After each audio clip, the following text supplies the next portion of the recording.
Buenas tardes, nuestro saludo con el agradecimiento por estar con nosotros escuchando la programación especial de la Semana Santa 2015 aquí en la cadena COPE.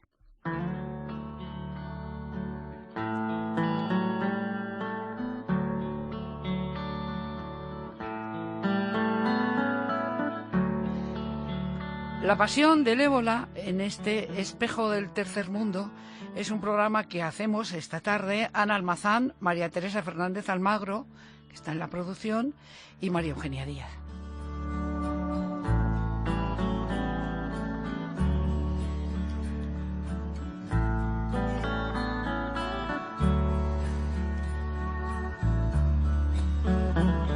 Les voy a contar una historia que con toda seguridad conocen o han oído hablar de ella. A primeros del año pasado se producían extrañas muertes en Guinea-Conakry y en marzo las autoridades del país anunciaban que esas muertes estaban producidas por el ébola, admitiendo que este virus mortífero había dado el salto al África occidental.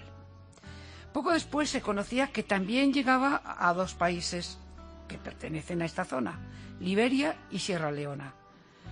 Organizaciones como Médicos Sin Fronteras avisaban de que la situación podía ser altamente peligrosa. Todo lo sucedido les suena porque lo hemos vivido muy de cerca, por desgracia. 24.701 casos y dicen que más de 10.000 muertos. Hay una cifra exacta, pero las cifras cambian a diario, aunque, gracias a Dios, muy lentamente. Son cifras que, por supuesto, baraja la Organización Mundial de la Salud y que se están produciendo a lo largo de todo un año. Aunque la epidemia se ha ralentizado, no hay que bajar la guardia porque sabemos, las autoridades de Liberia han admitido un nuevo caso en su país recientemente, lo que significa, como siguen insistiendo, los que en estos países luchan y están trabajando contra esta epidemia, que sigue activa. Sabemos que se generan alrededor de 100 contagios cada semana, pero el ébola ya no es noticia. Los medios de comunicación en España se volcaron en un determinado momento, pero ahora nos hemos olvidado, o casi. Que no tengamos apenas noticias no significa más que las noticias mueren con la misma facilidad con la que nacen.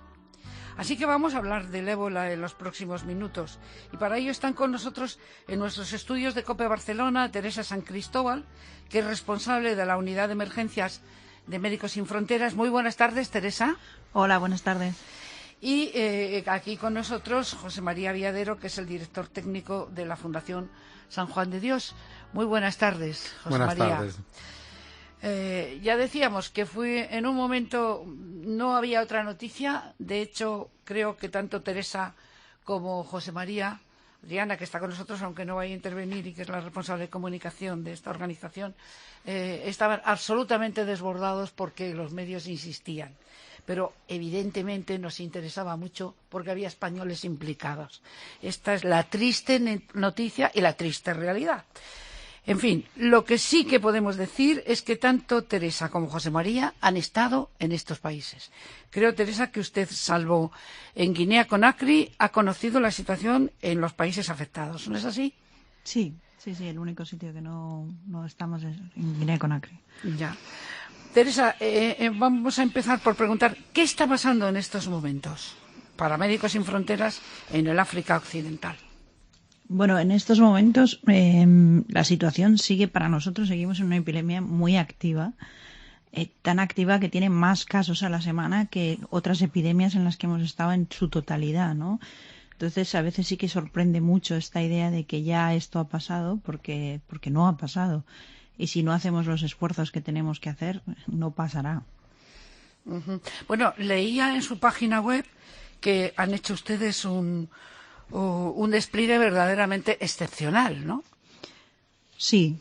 Para nosotros ha sido ha sido muy excepcional, porque el ébola además es excepcional en casi todo, ¿no? Entonces hemos tenido que sacar por primera vez en la vida, hemos tenido que sacar de todas las otras emergencias, pero con las diferencias que tiene el ébola, de la rotación que tienes que hacer, que es más alta, de la recuperación de los 21 días de vigilancia después de salir, pero sobre todo ha sido nuestro staff nacional, que durante un año están trabajando día y noche en unas condiciones muy, muy límites y con un rechazo social bastante fuerte. Sí, he leído que ustedes mueven a su gente, evidentemente, con cierta frecuencia, ¿no? Las personas que están allí. Sí, yo, por ejemplo, este año pues he estado en seis veces, ¿no? En 6 tandas, pero no es que haya estado todo el tiempo seguido, sino que vas y vuelves, vas y vuelves. Ya. En cualquier caso, han hecho ustedes un despliegue. El ébola sigue siendo una prioridad para las emergencias en Médicos Sin Fronteras, ¿no? Sí. Creo que hemos movido 3.000 internacionales y 14.000 nacionales, creo, para trabajar en esta epidemia, que es muchísima gente. Muchísima, sin lugar a dudas. José María, ¿cómo están encarando la situación ustedes? Ustedes se vieron afectados pues en lo que a veces es lo más doloroso, sin lugar a dudas, que son las personas que han muerto en sus hospitales, ¿no? Sí, nosotros somos una organización de cooperación, ¿no? Y luego los hermanos también somos una organización que estamos en los sitios, no como organizaciones de emergencia. A nosotros nos cogió por sorpresa. Sabíamos que el ébola estaba llegando y no estábamos preparados como organización para afrontar esto, que allí ellos lo llaman la tormenta, por lo menos en Monrovia, ¿no? Y nosotros, gracias a que hemos podido colaborar con otras organizaciones más de emergencia, pues hemos podido salir adelante, porque es que a nosotros el ébola, perdón, son más que estadísticas. El ébola, a mí me gusta decir para hacerlo más real, que el ébola se nos metió en casa. Y allí las estadísticas es el hermano Manuel, el hermano Patrick, el hermano George, la hermana Chantal, ¿no? Entonces es algo que, aparte de estadísticas, también es algo emocional y algo de la vida nuestra. Sí, sin lugar a dudas. Si hay una diferencia es que ustedes, como misioneros, están en los hospitales, están allí, mientras que Médicos Sin Fronteras es una rotación, entiendo yo, Teresa, porque ustedes están porque es una emergencia. Lo que pasa es que van a estar mientras haya emergencia, ¿es así? Sí, nosotros teníamos proyectos en estos países, pero otros proyectos, un poco hospitalarios, maternidades, pero los equipos que están ahora atendiendo al ébola son equipos de emergencia que van para el ébola. Y hay diferencias, evidentemente, ¿no? Sí. Teniendo en cuenta que en España nos están machacando permanentemente y desde hace ya años con lo que significa la prevención en materia de salud, ¿cómo se previene en África, José María? Bueno, nosotros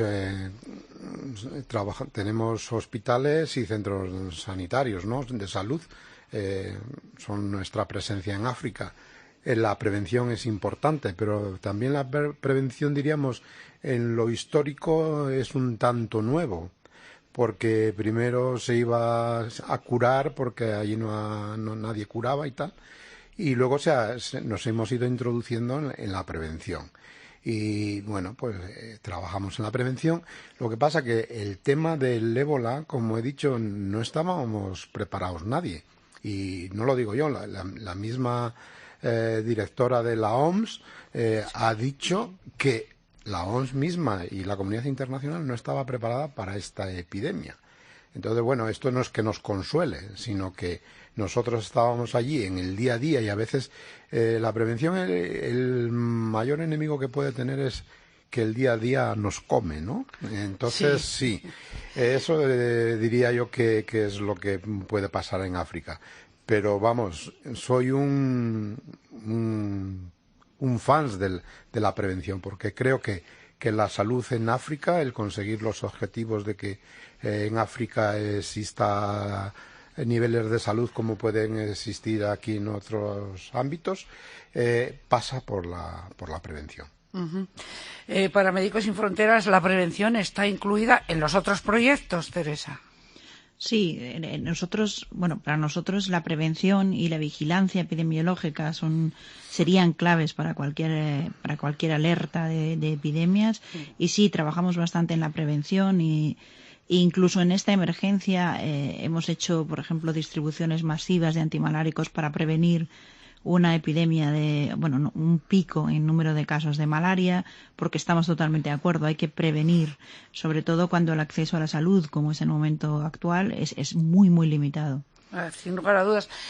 Es cierto que la diferencia en el ébola puede ser, primero, el tratamiento que se ha hecho en los medios de comunicación, y no solo los españoles, sino en todo el mundo, porque hay otras enfermedades que matan en África a diario de las que no se habla. Usted acaba de citar una, Teresa, la malaria, ¿no?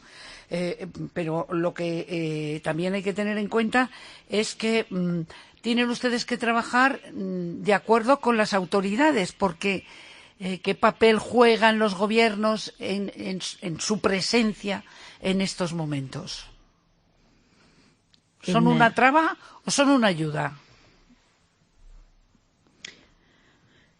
Yo creo que el dar la voz de alarma fue muy lento. En Liberia no. Bueno, ustedes dieron la voz de alarma, otra cosa es que no les escucharan, ¿no? Y otras organizaciones también, pero bueno, posteriormente. Sí, me refiero más a los gobiernos, ¿no? Admitir que tienes ébola supone un mazazo a la estructura económica, al turismo, a muchas cosas, y en eso hay que reconocer que tanto Sierra Leona como Guinea fueron un poco más tardíos de lo que deberían. Pero, desde luego, yo conozco más Sierra Leona, que es donde estoy trabajando últimamente, y tenemos una muy buena colaboración en este momento. Ajá. ¿En Sierra Leona se están produciendo más casos que en el resto de países en este momento? Desgraciadamente, Guinea acaba de adelantarles, lo cual no es bueno, porque en Guinea la situación es más compleja que en Sierra Leona. ¿Y qué políticas han aplicado, hasta donde ustedes conocen, José María, los gobiernos? Yo recuerdo que ustedes lo decían, que uno de sus hospitales, aparte de la cuarentena, no se podía abrir porque les habían obligado a hacer unas determinadas prevenciones para poder abrir el hospital. Sí, creo que era el de Monrovia, el San José de San Monrovia. José, pero no solamente era en nuestro hospital, en todo Eran hospital. todos, ¿no? O sea, nosotros se cierra el hospital el 1 de agosto por mandato gubernamental, porque había habido varios casos, entre ellos el hermano Patrick. Entonces se cierra el hospital y luego, cuando nosotros decidimos a las 3 semanas de cerrarse el hospital, decidimos que nosotros tenemos que mandar allí a alguien para preparar la reapertura. O sea, reaccionamos en contra a veces de nuestra misma institución, que nos decía, estáis locos, sois unos irresponsables. Nosotros creíamos que era muy importante nuestra presencia institucional como institución y de apoyo a los que habían quedado, diríamos, en el compound del hospital. Un poco que pensara a la gente que no se habían ido ustedes, que habían salido por necesidad, pero que estaban allí, ¿no? Sí, pero más que pensaran mal era que creíamos que la gente que había allí tenía derecho a una esperanza, ¿sabes? Porque es que ellos, y me lo han contado después, ellos creían que les habíamos abandonado. Entonces, son 3 meses de trabajo.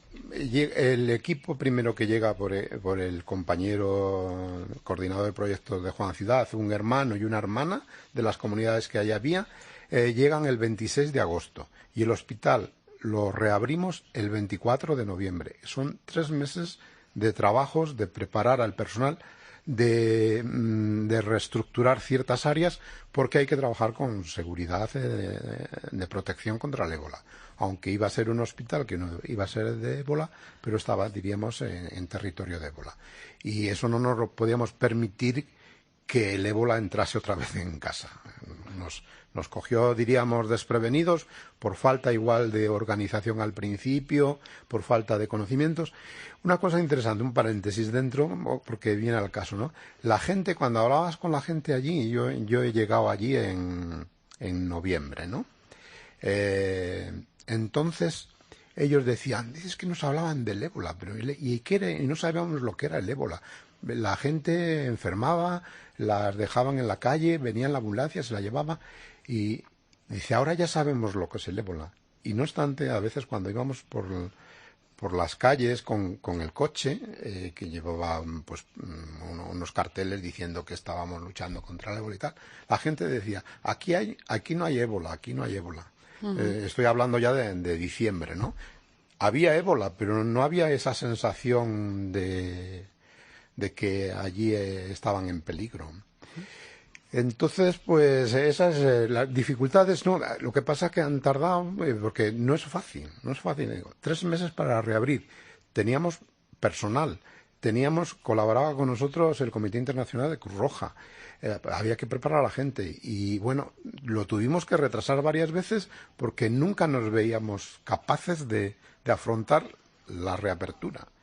Y te puedo decir, la semana que reabrimos quizá haya sido una de las semanas más difíciles de mi vida en África, porque veía que había fallos y había un médico español que nos ayuda mucho, experto y tal, y decía, no, José María, tranquilo, que ya verás que esto es un aprendizaje, no te desanimes y tal, porque yo tenía miedo a que, digo, es que no nos podemos permitir que nos pase lo mismo. Bueno, luego está también un poco, lo ha apuntado Teresa, la reacción de la gente, o sea, las condiciones en las que uno está trabajando, ¿no? Porque esto es una enfermedad contagiosa, ¿no? Un virus contagioso. ¿No, Teresa?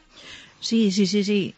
A ver, yo siempre... Es una dificultad, entiendo, añadida, ¿no? Sí, hombre, y cuando trabajas en un centro de tratamiento, las medidas son muy claras y la protección es muy clara, pero es cierto que cuando lo que haces es salud en general, como la reapertura de un hospital que estaba comentando, evidentemente el riesgo es más intangible porque tienes que hacer un triaje de pacientes, no tienes esa precisión y yo entiendo que es bastante más tenso el acceso, o sea, en lo que es el atender a la población para cualquier enfermedad común que el ébola, ¿no? Porque en el ébola, a pesar de que nosotros también hemos tenido personal infectado pero es diferente, ¿no? Tú sabes que todas las personas con las que estás tratando tienen el virus, tú tienes unas medidas de protección y desde luego sí que es verdad que para todo el personal médico, aparte de las dificultades que tiene el no poder tener ese trato tan directo que normalmente tenemos con los pacientes y que te tengas que poner el nombre en la capucha para que puedas saber quién eres. Aparte de eso está el hecho de que sí que es verdad que es una enfermedad que toca mucho todo lo que es la parte más emocional, ¿no? El hecho de que los médicos no están preparados para ese nivel de mortalidad que tiene un centro de ébola y para una enfermedad tan invisible cuesta. Sí, le quería preguntar porque claro, todo esto lo hablamos aquí pues con lógica, con cierta frialdad, aunque yo entiendo lo que está pasando por sus cabezas, tanto la de Teresa como la de José María, porque a la vez que estamos hablando están ustedes reviviendo imágenes, pero no me cabe la menor duda de que ni los misioneros, aun estando allí, que algunos llevan años y años, ni por supuesto los que llegan a las emergencias, que también tienen cierta preparación, cierta no, mucha preparación para esas emergencias, están preparados para luchar contra algo como esto. ¿Hasta qué punto el ser humano es capaz de aguantar? ¿Hasta dónde dicen ustedes, Teresa? Bueno, hay que cambiar el equipo. Ahora mismo nos vamos antes de que esta persona, hay que sacarla de aquí antes de que se hunda, porque los seres humanos somos de carne y hueso y con sentimientos, ¿no, Teresa? Sí, pero bueno, yo también creo que cuando tú estás luchando contra algo, eso también te da muchas fuerzas, ¿no? Es verdad que hay momentos que, agosto en Liberia, en Monrovia, cuando no se podía, ni siquiera se podía admitir a la gente y la tenías en la calle, esto es inhumano para cualquiera, sobre todo para el paciente, pero también para el que no puede atenderle, ¿no? Y poner esos límites pues fue muy complicado, los límites de hasta dónde admitir más pacientes ponía en riesgo a todos los pacientes o qué había que hacer. Pero en general nosotros tenemos una rotación bastante bien montada a priori, y por supuesto si alguien necesita salir antes, sale antes. Pero bueno, en principio, aunque es muy dura esta enfermedad, casi todo el mundo ha repetido, lo cual quiere decir que merece la pena y que todo el mundo entiende que aunque haya una mortalidad muy alta, mientras se trate con dignidad, se apoye, se intente hacer todo lo posible, merece mucho la pena estar ahí. Hay un límite en los seres humanos y también en los medios. José María, ustedes como... no creo yo que por el hecho de que muchos de ustedes sean misioneros de vocación, etcétera, estén hechos de otra pasta, o por lo menos eso dicen ustedes. Lo mismo pasa con los cooperantes, cuando dicen, bueno, es que sois de otro material. Yo creo que no, creo que tiene un límite y que cuando se llega a ese límite alguno tiene que salir o tiene que estallar como sea, ¿no, José María? Sí, bueno, yo sí que suelo decir que tanto la gente que está trabajando en África, cooperantes, e incluso igual empresarios como misioneros, no estamos hechos de otra pasta, pero como que nos falta alguna cosa, tenemos alguna cosa que habría que arreglar, ¿no? Pero bueno, lo digo en sentido positivo, ¿no? Porque algo falla en la maquinaria. Sí. Mi experiencia en el tema de ébola a mí me admira cuando Teresa ha dicho que ha estado, me parece, 6 veces o 7. Yo he estado 2 meses, la verdad que no he estado en contacto directo con ébola, pero bueno, se respiraba ébola por todas las partes y los protocolos había que seguirlos, los médicos había que seguirlos. Como ya dice, pues allí te llegaban pacientes, hacías el triaje y, bueno, pues gente con sospechosa llamabas al laboratorio ambulante porque no te permitían en aquellos momentos tener laboratorio. Y yo aquello lo he vivido bien, he tenido mis luchas internas, diríamos, pero era porque yo allí, por una parte, notaba la ausencia de los que se habían ido y por otra parte notaba su presencia. Era como que yo estaba invadiendo un espacio que no me pertenecía. Era una sensación tan extraña y luego al venir me ha durado tiempo. O sea, yo es que estaba a veces que no entendía nada. A veces no entendía nada también las cosas que aquí pasaban o cómo la gente me veía, tanto en una forma positiva como negativa, ¿no? Entonces, bueno, pues no estamos hechos de otra pasta y allí están en estos momentos 3 hermanos que llevan desde el principio casi y, bueno, los profesionales que sobrevivieron al ébola y otros que han retornado, ¿no? Y bueno, pues ahí están luchando y yo no sé hasta cuándo aguantarán. Yo pienso que sí.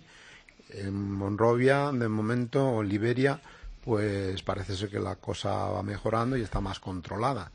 Nosotros intentamos en un espacio de tiempo poder llevar el hospital a la normalidad, ¿no? Uh-huh. Y eso es lo que puedo decir. Que esa es mi experiencia, que no la puedo explicar de ninguna manera. Y a veces me encuentro asumido en ello y digo, bueno, pues no quiero ir ni al psicólogo ni al psiquiatra, porque creo que los necesito, pero... Yo creo que las contradicciones en los seres humanos son precisamente una de las debilidades, pero una de las cualidades de ser un ser humano, porque si no seríamos máquinas, claro, mandamos unos de estos robots que ahora vemos por la televisión y los solucionamos. Pero no creo que sea la clave. La clave quizá, Teresa, de todo lo que estamos hablando, que pasa en África, y ustedes que son especialistas en emergencias, y no solo en esta, que es una epidemia, ¿está en la educación? Desde luego la educación es básica para todo, pero también está en la solidaridad y en el desde el principio reaccionar a tiempo, ¿no? En ver el mundo como algo más global y no como algo tan individual como se ve, ¿no? El hecho de que el gran despertar de Occidente ocurriera tras los casos en Europa dice mucho. Cierto. Y una cosa que también me llama la atención, y creo que también lo he leído en alguna de las páginas de ustedes, es que esta epidemia está resultando demasiado grande y demasiado larga. O sea que, como que, aparte de que ha ocupado varios países, que por el movimiento de fronteras y estar todos tan juntitos ciertamente pasa, es lo larga que está resultando en el tiempo, ¿no, José María?